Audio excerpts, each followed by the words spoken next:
à tous, Villemorin vient de publier ses résultats annuels pour l'exercice 2010-2011. Pour ceux qui ne connaîtraient pas Villemorin, il s'agit du 4e acteur mondial dans le domaine des semences potagères et des grandes cultures.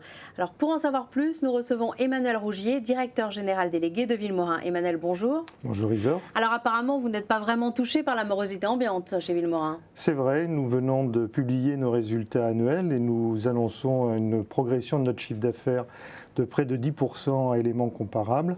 Et cette progression, elle concerne aussi bien le secteur des semences potagères que le secteur des semences grandes cultures.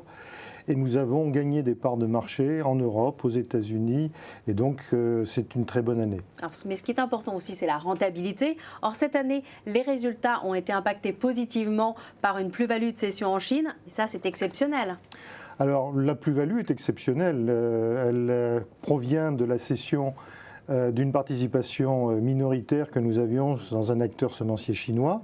Et nous allons nous reconcentrer sur le secteur du maïs où nous sommes en train de construire une joint venture avec ce partenaire. Alors que donne la rentabilité sans justement cet élément exceptionnel? Alors c'est justement ce qui est important, c'est que hors cet élément exceptionnel, notre rentabilité a progressé. Nous avons atteint donc un résultat de 97 millions d'euros, mais notre marge opérationnelle a progressé à 10,6%. Et donc c'est un résultat en forte progression par rapport à l'an passé. Un résultat net, je crois même historique. Résultat historique avec 91 millions pour la part du groupe. Alors est-ce que les actionnaires vont en profiter ? Les actionnaires vont en profiter puisque notre conseil d'administration vient de décider de proposer à l'Assemblée générale le vote d'une résolution avec un dividende de 1,50 € qui représente une augmentation de l'ordre de 6,5% par rapport à l'an passé. Alors vous l'avez dit tout à l'heure, vous réalisez une forte croissance de vos activités, mais en réalité, est-ce que vous suivez la tendance du marché ?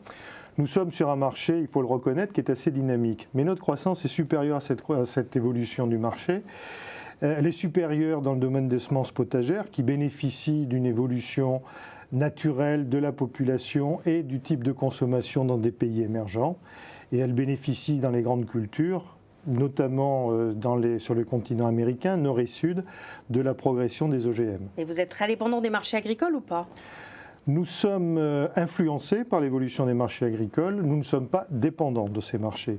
Nous sommes influencés parce qu'il est évident que quand nos clients finaux, les agriculteurs, sont dans des perspectives de rentabilité de leur production, ils sont plus enclins à utiliser des semences à haute valeur ajoutée que nous leur proposons.